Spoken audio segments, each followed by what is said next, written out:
নৈহাটি বঙ্কিমাঞ্জলি স্টেডিয়ামে ডাউকরা সরকারি ত্রাণ সামগ্রী জিনিস ও দলীয় সামগ্রী উদ্ধারে এলাকায় চাঞ্চল্য। নৈহাটি স্টেডিয়াম থেকে উদ্ধার প্রচুর সরকারি ত্রাণের জন্য আসা বিলি না করে হাই করে রাখা ত্রিপল, জামা কাপড়, কম্বল, ধুতি, লুঙ্গির পাশাপাশি মেডিকেল মেশিনপত্র উদ্ধার হতে এলাকায় চাঞ্চল্য। এছাড়াও সংশ্লিষ্ট স্থানে তৃণমূলের পতাকা, ফ্লেক্স, ব্যানারও সহ তৃণমূলের দলীয় কার্যক্রমের একাধিক কাগজপত্র পাওয়া যায়। হঠাৎ বৃহস্পতিবার সকালে বিজেপির দলীয় কর্মীরা সংশ্লিষ্ট বঙ্কিমাঞ্জলি স্টেডিয়ামে সমস্ত ঘর পরিষ্কার পরিচ্ছন্নর জন্য গেলে ঘর বন্ধ থেকে এই সমস্ত সামগ্রী দেখে চক্ষু চড়ক গাছ। সরকারি জায়গায় কি করে তৃণমূলের দলীয় পতাকার পাশাপাশি ফ্লেক্স রেখে নির্বাচনী কাজ করত প্রাক্তন বিধায়ক সনদ দে। বিজেপি কর্মীদের অভিযোগ, নৈহাটির প্রাক্তন বিধায়ক সনদ দে এবং পৌরপ্রধান অশোক চ্যাটার্জি এই সমস্ত ত্রাণ সামগ্রী গরিবদের না দিয়ে দুর্নীতি করেছে বলে অভিযোগ। যদিও নৈহাটির বিধায়ক সুমিত্র চট্টোপাধ্যায় কার্যনির্বাহী আধিকারিক হিমাংশু শেখর মল্লিককে পাশে বসিয়ে বলেন, কি করে সংশ্লিষ্ট স্থানে দলীয় পতাকা, ফ্লেক্স রাখা হলো তা নিয়ে বিস্ময় প্রকাশ করেন। তার পাশাপাশি পৌরসভার কার্যনির্বাহী আধিকারিক হিমাংশু শেখর মল্লিক বলেন, তাকে অন্ধকারে রেখে এসব কাজ কারবার চলত। অতি সত্বর প্রশাসনকে জানাবেন বলে জানান। ধরেন জামা কাপড়ের জিনিস আছে, ত্রিপল, প্লাস্টিক টাইপের যেসব এসব আছে, ধরেন চাদর, ধুতি, কম্বল এসব আছে, এসবই আছে। সরকারি যে আসে সেইগুলো আমাদের এখানে এসে রাখা হতো, সেগুলো এখানে থাকতো। লাস্ট সম্ভবত, খুব সম্ভবত গত বছরের শেষের দিকে একবার এসেছিল।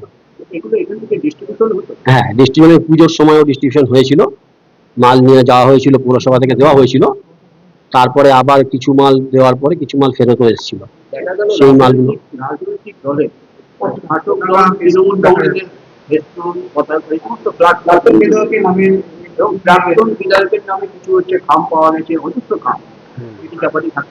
আচ্ছা আচ্ছা, হ্যাঁ, সেগুলো কিছু কিছু জিনিস তো এখানে আসতো, থাকতো, একসাথে সব মাল আসতো, সেগুলো ঘরে রেখে দেওয়া হতো।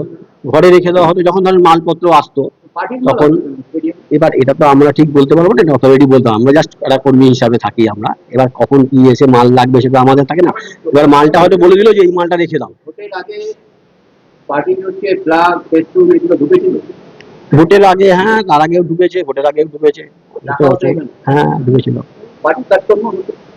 পার্টির কাজকর্ম বলতে কি, পার্টির মিটিং ফিটিং তো এখানে সব রকম কিছুই হতো। মিটিং করা বা ইয়ে করা সবকিছুই এখানে আসতো। এবার পার্টির মাল কেন আসছে সেটা তো আমরা বলবো না, উপর মহল তারা যারা তারা বলতে পারবে। আমরা জাস্ট এখানে আমাদের দায়িত্ব থাকতো যে রেখে দিতে বলতো, অর্ডার করতো যে রেখে দাও, রেখে দিতাম। এবার বাদ বাকি দায়িত্বে যারা থাকতো, ধরেন আমাদের চেয়ারম্যান থাকুক বা এমএলএ থাকুক, তারা যারা আছে তারা হয়তো জিনিস পাঠিয়ে দিয়ে বলে দিত যে এই মালটা রেখে দাও। তখন আমরা সেইভাবে রেখে দিতাম জিনিসটা। এক্স এমএলএ হোক, চেয়ারম্যান, হ্যাঁ, তাদের ইয়েতে আসতো, তারা বলে দিত, বা কোনো কাউন্সিলর এসে পাঠালো, যেমন ধরেন এই ড্রাম ফ্রাম আছে, পৌরসভার ডিব্বা, বালতি ফালতি এসব আছে, তারা পাঠাতো, বলতো ভাই এগুলো রেখে দিতে হবে, এগুলো রেখে দাও, কোন জায়গায় রাখতে হবে বলে দিত যে এই জায়গায় রেখে দাও। আমরা তখন সেই বুঝে আমাদের যে লেবার আছে তাদেরকে দিয়ে আমরা রাখিয়ে দিতাম। আমার নাম সঞ্জয়। সঞ্জয় সঞ্জয় বিশ্বাস। আমরা এখানে দেখাশোনার কাজ। যদি যদি কোনো পার্সোনাল পার্সোনাল যদি কেউ কোনো কিছু মানে সরকারি অফিসকে যদি পার্সোনাল কাজে কেউ ব্যবহার করে থাকে, তাহলে অবশ্যই সেটা আমাদের আগের সিআইসি সনদ দিয়েও হতে পারেন।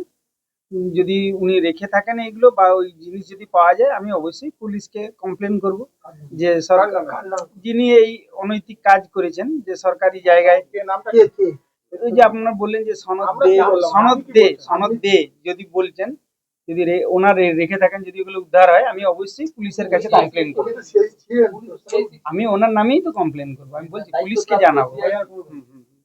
পুলিশকে অবশ্যই না না, ভয় পাওয়ার কোনো প্রশ্ন নেই।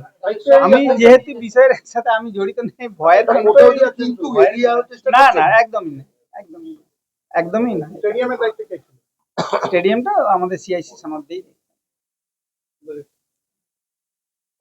আপনার নাম? Himanshu Shekhar Mallick, executive officer, Naihati municipality.